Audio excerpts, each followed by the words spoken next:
Hello everyone. आज हम start करेंगे हमारा चैप्टर थर्ड, जिसका नाम है struggle against the British rule, जिसका मतलब होता है ब्रिटिश शासन के विरुद्ध संघर्ष। यानी कि जब हम इंडिपेंडेंट नहीं थे तब हमारे ऊपर किसका शासन था? ब्रिटिश लोगों का। और उन लोगों ने हमारे ऊपर बहुत सारे अत्याचार किए और उनके अत्याचारों से परेशान होकर हमने उनसे किस तरह उनका विरोध किया वो हम इस चैप्टर में समझेंगे। स्टार्ट करते हैं। लिखा हुआ है, स्टार्टिंग आप देखेंगे, an oppositions began to develop as the British East India Company. मतलब company established its rule in India. It was in fact a result of accumulated ग्रीवनेंस of various classes. यानी कि भारत में क्या हुआ? भारत में अंग्रेजी शासन, यानी जैसे ही हमारे यहाँ पर ये अंग्रेजी यानी कि विदेशी लोग आए की स्थापना के साथ ही, जैसे ही ये लोग इंडिया में आए थे वैसे ही हम लोगों ने, जो यहाँ पर इंडियंस रह रहे थे या जितने भी लोग रह रहे थे, उन सभी ने इनका विरोध करना स्टार्ट कर दिया। ईस्ट इंडिया कंपनी, कौन सी कंपनी? ईस्ट इंडिया कंपनी की राजनीतिक व आर्थिक नीति, यानी कि जो ईस्ट इंडिया कंपनी की जो पॉलिसीज़ थी, कौन सी पॉलिसीज़ थी? पॉलिटिकल वाली और इकोनॉमिक पॉलिसी जो थी, उनसे जो यहाँ हमारे यहाँ के जो लोग थे, जो यहाँ पर रहते थे जो लोग, वो सारे जितने भी अलग अलग कास्ट के लोग थे या अलग अलग टाइप्स के लोग थे, वे सभी इनसे बहुत तंग आ चुके थे, वो सभी इनसे बहुत परेशान थे। इसके अलावा इसमें लिखा हुआ है बहुत सभी लोग तरह तरह की चीज़ों से परेशान थे, है ना। जैसे कि of various classes dethrone rulers, यानी कि बहुत सारे राजाओं को उनके पद से निकाल दिया गया था, मतलब उनको राजा नहीं माना जाने लगा था। ज़मींदार थे, जो हमारे यहाँ के धार्मिक नेता थे, फ़कीर, सन्यासी, और जो हमारे फार्मर होते हैं यानी कि किसान, और जो हमारी ट्राइब्स होती है, जनजातियाँ, ये सारे लोग इन अंग्रेज़ों से परेशान हो चुके थे और इन सभी ने इन अंग्रेज़ों के खिलाफ़ विरोध करना स्टार्ट कर दिया था। इसमें एक लाइन बहुत अच्छी लिखी हुई है, द ईयर 1857 वाली, इसमें लिखा हुआ है अंग्रेजों के शासन के विरुद्ध, यानी कि जो अंग्रेज जब हमारे यहाँ पर शासन कर रहे थे, जब सबसे बड़ी लड़ाई कब लड़ी गई थी? 1857 में, जिसे क्या बोला गया था? प्रथम स्वतंत्रता संग्राम। इसे क्या बोला गया था? First struggle. ठीक है, कौन सा स्ट्रगल था ये? पहला स्वतंत्रता संग्राम था, क्योंकि इस संग्राम से, इस लड़ाई से ही सबसे पहले हमारे यहाँ पर आज़ादी की एक लो जगी थी। लो मतलब एक आज़ादी की चिंगारी जलाई गई थी। आगे हम समझेंगे। अब मैं आपको बताता हूँ, इसमें लिखा हुआ है ईस्ट इंडिया कंपनी जो थी उसने इंडिया में 100 वर्ष, कितने ईयर्स? 100 ईयर्स। कितने? ईस्ट इंडिया कंपनी ने इंडिया में 100 साल तक,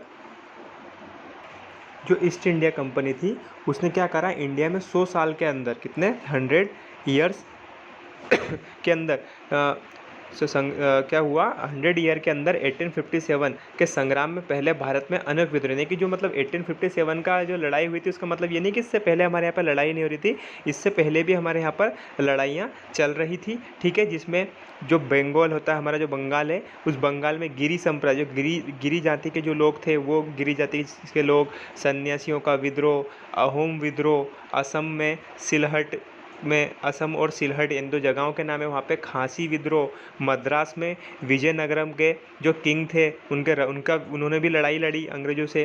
किसान आंदोलन, जो फार्मर थे, उन फार्मरों ने भी आंदोलन किया, कहाँ पर? रंगपुर का विद्रोह कहलाया। करेजी आंदोलन, वहाबी आंदोलन, ये क्या थे? ये सभी मोस्ट जो इम्पोर्टेंट आंदोलन थे वो थे।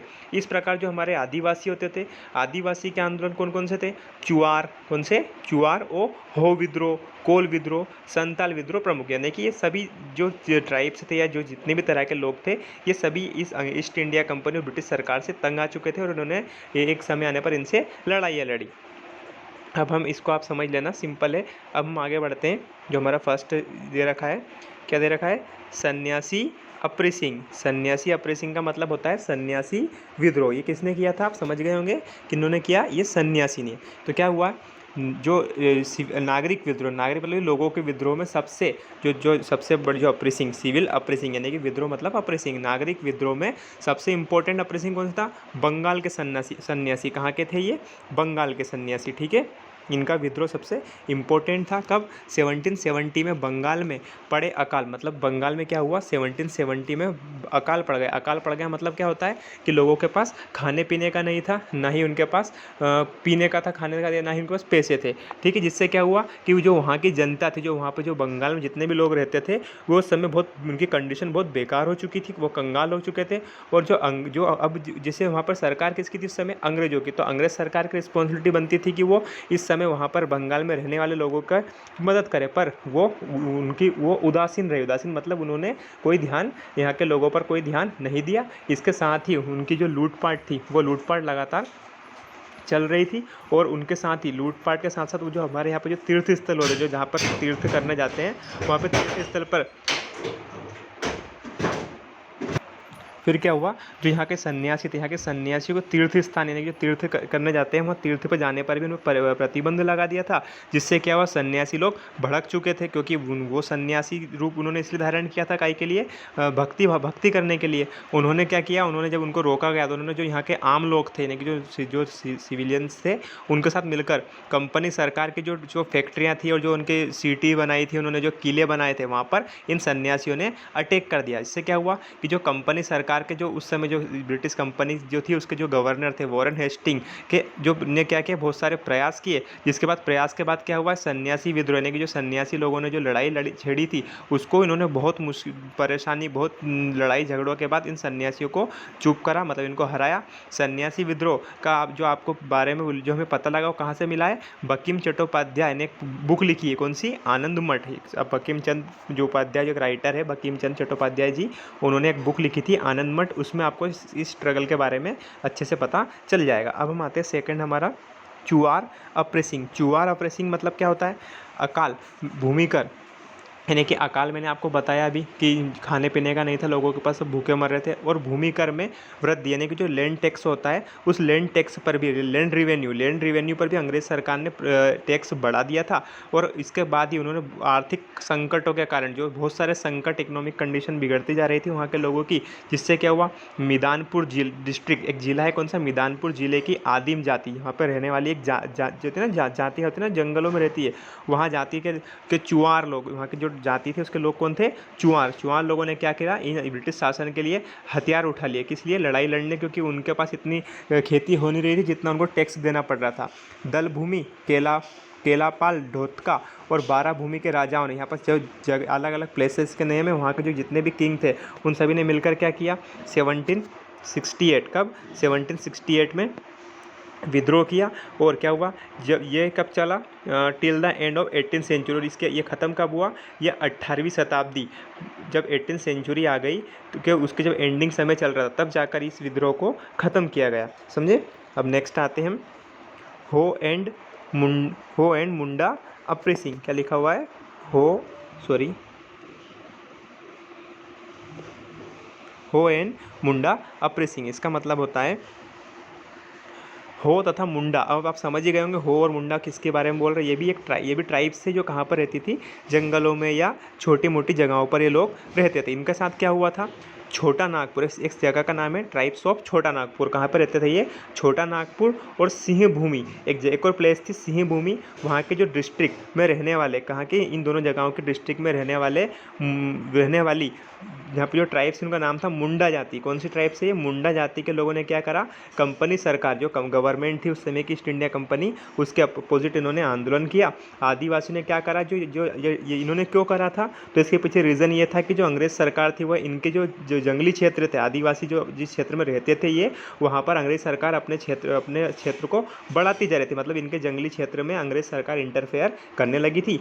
बंगाल के पराहर के राजा, जो बंगाल था, वहाँ के जो किंग थे, पराहर एक जगह है, वहाँ के जो किंग थे जगन्नाथ ने क्या किया, विद्रोहियों का साथ दिया। जो जगन्नाथ थे वहाँ के जो किंग, उन्होंने जो ये विद्रोह कर रहे थे ये ट्राइब्स के लोग, उनका सपोर्ट किया, ठीक है। और एक बहुत लंबे समय तक ये लड़ाई चली गई। और उसके बाद फिर भी हम लोग, लेकिन ट्राइब्स वाले लोगों को हार का सामना करना पड़ा, क्योंकि इनके पास इतने अच्छे वेपन्स नहीं थे। नेक्स्ट आता है हमारा कोल अप्रेसिंग। कोल अप्रेसिंग का मतलब होता है कोल विद्रोह। ये कहाँ पे हुआ था, तो छोटा नागपुर, ये भी वहीं का है, देखो, the cola of the coals of Chhota Nagpur, यानी कि छोटा नागपुर के कोलों ने उस समय कब लड़ाई करी, इन्होंने उस समय विद्रोह किया जब क्या करा गया, जो उनकी जो लैंड थी यानी कि जो उनकी भूमि थी, उनकी भूमि को मुस्लिम और सिख कृषकों को दे दिया। मतलब उनकी जो भूमि थी, जब उनके पास जो ज़मीन थी, उस ज़मीन को उनसे लेकर किसको दे दिया गया, मुस्लिम और सिखों को। इसका कारण क्या हुआ, इस विद्रोह का एक और रीज़न था इस अप्रेसिंग इस लड़ाई होने का कि भूमि प्रबंध यानी कि लगान वसूली का तरीका और साहू मतलब टैक्स बढ़ा दिया गया था और जो भूमि पर जिसका अधिकार था उसका अधिकार उससे छीन लिया गया था। इन सभी से क्या हुआ कि जो कोल लोग थे वो अंग्रेजों से नाराज हो चुके थे। ठीक है, नाराज कोलों ने क्या करा 1831 में नियर बाय सिंहभूम 1831 में जो सिंह भूमि के आसपास के क्षेत्र रांची, पलामू, हजारीबाग, मानभूमि इन सभी जगहों पर इन्होंने अप्रेसिंग यानी कि यहाँ पर भी इन्होंने विद्रोह करना स्टार्ट कर दिया। इन संघर्ष में आदिवासी जो आदिवासी ट्राइब्स के लोग थे उनके जो किंग थे बुद्धो भगत उसके पुत्र हुआ लगभग 150 अन्य आदिवासी मारे गए। जब ये लड़ाई लड़ी गई तो इस लड़ाई में 150 लिखा about 150 tribes including their leaders Budho Bhagat है ना, यानी कि इतने सारे लोगों की इसमें डेथ हुई थी है ना। इसके अलावा दीर्घकालीन सैन्य अभियान के बाद बहुत लंबे समय तक यह लड़ाई चली और आफ्टर लॉन्ग आर्म है ना बहुत लंबे समय तक लड़ाई चली और उसके बाद इस विद्रोह को यानी कि इस लड़ाई को खत्म किया गया। इसमें भी किसकी हार हुई? कोलो की। आगे है संथाल अप्रेसिंग। संथाल अप्रेसिंग के बारे में बताता हूँ मैं आपको। संथाल अप्रेसिंग का मतलब होता है ये भी एक संथाल विद्रोह यानी कि जब कि ये संथाल कुछ लोग आ गए इनके बारे में आ गया आदिवासी द्वारा कंपनी शासन के विरुद्ध किए गए विद्रोह में। अब जब जितने भी अभी अपन ने पढ़े सारे आदिवासी लोग कर रहे हैं किसके अपोजिट कर रहे हैं ये ब्रिटिश सरकार के। तो सबसे मजबूत जो लड़ाई लड़ी गई थी वो यही थी। कौन सी? मोस्ट पावरफुल अप्रेसिंग कौन सी है? संथाल अप्रेसिंग। ठीक है, कहाँ पे हुई थी? भागलपुर से लेकर राजमहल के एक जगह है Bhagalpur the area between Bhagalpur and Rajmahal यानी कि भागलपुर से लेकर राजमहल के जो जो दोनों बीच का जो क्षेत्र था उसे क्या बोलते हैं? नावास दमन ए कोह यानी कि उस जगह का नाम था दामन ए कोह के नाम इस नाम से इसको जाना जाता था। सब लोग इस नाम से बोलते थे इन दोनों जगहों के बीच की जगह को। यहाँ संथाल बहुल क्षेत्र यानी कि इस जगह पर कौन रहते थे? संथाल डोमिनेट एरिया मतलब यहाँ पर संथाल लोग रहते थे। ठीक है, संथालों ने भूमिकर अधिकारियों जो संथाल थे इन संथालों को भी जो भूमि जिनकी लैंड होती थी उन लैंड पर खेती करने के बदले में इनको टैक्स देना पड़ता था और जो लोग इनसे टैक्स लेने आते थे वो इनके साथ बहुत गलत तरीके का बिहेव करते थे, अच्छा बिहेव उनसे नहीं करते थे। यहाँ विद्रोह संथाल जो ये किसने स्टार्ट किया लड़ाई? तो जो संथालों के जो लीडर थे, लीडर कौन थे? सीदो। कौन? सीदो, नेता सीदो और कान्हू इन दोनों ने इस लड़ाई को स्टार्ट किया था। ठीक है, इन्होंने अपने क्षेत्र में कंपनी के शासन की अंतिम घोषणा की। उन्होंने क्या लड़ाई लड़ने से पहले उन्होंने बोल दिया कि अब हमारे पास जितनी भी प्लेस है उस पूरी जगह पर से इन अंग्रेज़ों को यहाँ से बाहर निकालना है। इसमें भी क्या हुआ? बहुत लंबे समय तक यह लड़ाई लड़ी गई और 1857 में क्या हुआ? इस लड़ाई को भी ख़त्म कर दिया गया और इसमें संथालों की हार हुई। आगे अब बहुत सारे इसे तरह से विद्रोह दे रखे हैं, लड़ाइयाँ दे रखी हैं, तो आप समझ लेना। ठीक है, हम मेन चीज़ें पढ़ लेते हैं। नेक्स्ट आता है हमारा वहाबी स्ट्रगल। ये आपके लॉन्ग के फॉर्म में भी हमें काम आ जाएगा तो हमें समझ भी लेते हैं। ठीक है, वहाबी स्ट्रगल मतलब क्या होता है? वहाबी आंदोलन। ये किसका आंदोलन है? वहाबी लोगों का। The British rule got most fatal challenge from Wahabi यानी कि जो अंग्रेजी लोग थे उनको सबसे बड़ी चुनौती किसने दी थी बेटा? वहाबी लोगों ने। वहाबी आंदोलन जो वहाबी स्ट्रगल था उसमें सबसे बड़ी चुनौती दी थी अंग्रेज़ों को। वहाबी आंदोलन कब हुआ था? 19th सेंचुरी के फोर्थ क्या लिखा हुआ है? The activities of the Wahabi continue from the fourth decade to seventh decade यानी कि चौथी शताब्दी जो होता है ये 19वीं शताब्दी के चौथे दशक में से लेकर यानी कि चौथे दशक से लेकर 19वीं शताब्दी का जो चौथा दशक था वहाँ से लेकर 7वें तक ये लड़ाई चली थी। रायबरेली के सैयद अहमद, जो रायबरेली एक जगह का नाम है, वहाँ के जो सैयद अहमद थे उन्होंने इस लड़ाई को स्टार्ट किया था। ठीक है, उन्होंने क्यों किया था? क्योंकि इन अंग्रेज़ों ने क्या करा था? जो इस्लाम रिलीजन होता है उस इस्लाम रिलीजन में भी चेंज लाने का प्रयास किया था। तो जो ये थे सैयद अहमद, इन्होंने क्या बोला कि वो इस्लाम में किसी भी तरह का परिवर्तन व सुधार के विरुद्ध थे। सैयद अहमद ने पंजाब में, जो सैयद अहमद थे उन्होंने क्या करा? पंजाब में सिख राज्य के विरुद्ध विद्रोह कर दिया। इन्होंने किससे लड़ाई लड़ना स्टार्ट कर दी? इन्होंने जो पंजाब में सिख थे उन सिखों से लड़ाई इन्होंने स्टार्ट कर दी। और फिर क्या हुआ? 1849 की बात करते हैं। 1849 में पंजाब पर कंपनी के अधिकार से वहाबी आंदोलन अंग्रेज़ों के विरुद्ध हो गया। क्या हुआ? पंजाब पर क्या हुआ? कंपनी ने अधिकार कर लिया। अभी तक पंजाबियों का था, उनका अधिकार लेकर वहाँ पर अंग्रेज़ आ गए और अंग्रेज़ आने से क्या हुआ कि अंग्रेज़ों का और जो ये थे कौन? सैयद अहमद, इन दोनों के बीच में आपस में लड़ाई होने लगी। फिर आगे देखिए फिर लिखा हुआ है 1857 के स्टार्ट होने से पहले ही विद्रोही यद्यपि असफल हुए, है ना। यानी कि 1857 से पहले जितने भी, मतलब सबका एक सारांश दे दिया उन्होंने इस टॉपिक में कि 1857 से पहले जितनी भी लड़ाइयाँ लड़ी गई उन सभी में हमें असफल, हमारे यहाँ के लोगों को असफलता मिली। पर इसका एक पॉजिटिव जो रिजल्ट निकला वो ये हुआ कि यहाँ के लोगों में भी एक नई भावना जागी कि यदि वो चुपचाप बैठ कर रह गए तो वो कुछ भी नहीं कर सकते, उन्हें अपने अधिकार को पाने के लिए आगे आना होगा। इसमें क्या हुआ, किसान से लेकर जो नीचे से नीचे वर्ग के लोग थे, ठीक है, सब लोगों ने सोचा कि यदि वो नहीं बोलेंगे तो उनका कुछ भी होने वाला नहीं है। तो एक पॉजिटिव एनर्जी उनके अंदर आई और उनको लगा कि यदि वो चुप बैठेंगे तो कुछ भी काम होने वाला नहीं है। तो आप समझ गए। अब हम आगे बढ़ेंगे। नेक्स्ट टॉपिक है हमारा द स्ट्रगल ऑफ इंडिपेंडेंस 1857, यानी कि 1857 का स्वतंत्रता संग्राम। इसके बारे में समझें। लिखा हुआ है the year 1857 was इवेंटली year in the history of India, यानी कि भारतीय इतिहास में क्या है, हमारे जो इंडिया का इंडियन हिस्ट्री में 1857 का वर्ष क्या है बेटा, बहुत इंपॉर्टेंट है, बहुत महत्वपूर्ण है। ठीक है, इस साल क्या हुआ था, ब्रिटिश राज्य के विरुद्ध सबसे बड़े सशस्त्र आंदोलन का प्रारंभ, यानी कि सबसे बड़े, अभी तक हमने इतने सारी लड़ाई के बारे में पढ़ी है, सब कब की थी, 1857 के पहले की, पर 1857 में सबसे बड़ी लड़ाई अंग्रेज़ों के अपोजिट लड़ी गई थी। ठीक है, दिल्ली के सिपाही भी, जो दिल्ली के जो सोल्जर्स थे, जो सोल्जर्स को भी अंग्रेज़ों ने अपने अंडर में कर रखा था, वो सोल्जर्स भी इस लड़ाई में हम लोगों के साथ शामिल हो गए थे। दिल्ली पर उनका जो उन्होंने क्या करा, अंग्रेज़ सरकार से लड़ाई लड़के दिल्ली पर अपना अधिकार जमा लिया था। साथ ही जो बहादुर शाह जफ़र थे उनको भारत का बादशाह, यानी कि उन्होंने क्या करा कि उन्होंने बहादुर शाह जफ़र को पूरे इंडिया का ओवरऑल किंग बना दिया। बहादुर शाह जफ़र को भारत का बादशाह बना दिया। ब्रिटिश शासन के खिलाफ लंबे समय से जो असंतोष पनप रहा था, जो यानी कि बहुत लंबे समय से हमारे सब लोगों के मन में एक ये था कि किस तरह से इन लोगों को यहाँ से भगाया जाए, वहाँ क्या हुआ, वो सबके दिमाग में सबके दिल में भड़क रहे गुस्सा मिलाकर ये लड़ाई लड़ी गई। सिपाहियों से ये आंदोलन, यानी कि किसने स्टार्ट किया था, ये सिपाही मतलब सोल्जर से स्टार्ट हुआ था। और क्या हुआ, बढ़ते बढ़ते हर एक जो लोग सिपाही नहीं थे या जो नॉर्मल पर्सन थे वो भी इसमें इंक्लूड हो गए थे। तो आपको इसके बारे में आई थिंक आपने लास्ट ईयर पढ़ा होगा या नहीं भी पढ़ा हो तो मैं आपको थोड़ा समझा दूं। आपको पढ़ाया होगा कि 1857 में क्या हुआ था, मंगल पांडे नामक मंगल पांडे जो सोल्जर थे उनसे बोला गया था कि वो चर्बी वाले जो बम कारतूस होते हैं उन कारतूस को उनको उसके रेपर को मुंह से फाड़ना था। तो उन्होंने उसे फाड़ने से मना कर दिया था क्योंकि वो किसके बने थे, वो गाय भैंस या जो एनिमल्स होते हैं उन एनिमल्स के चमड़े के बने हुए थे। और उन्होंने बोला था कि मैं इसे नहीं फाड़ूंगा। जब उन पर प्रेशर डाला गया कि तुम्हें इसे मुँह से फाड़ना ही पड़ेगा तो उन्होंने क्या करा था, गुस्से में आकर एक जो ब्रिटिश ऑफिसर थी उसकी हत्या कर दी थी। और जिस कारण उनको क्या करा गया था, उनको फांसी की सज़ा सुना दी गई थी, जिससे जितने भी वहाँ के जो सोल्जर्स थे उनके साथ वो सब गुस्से में आ गए थे और तभी से ये लड़ाई स्टार्ट हुई थी। ठीक है, अभी थोड़ा सा और बता देता हूँ।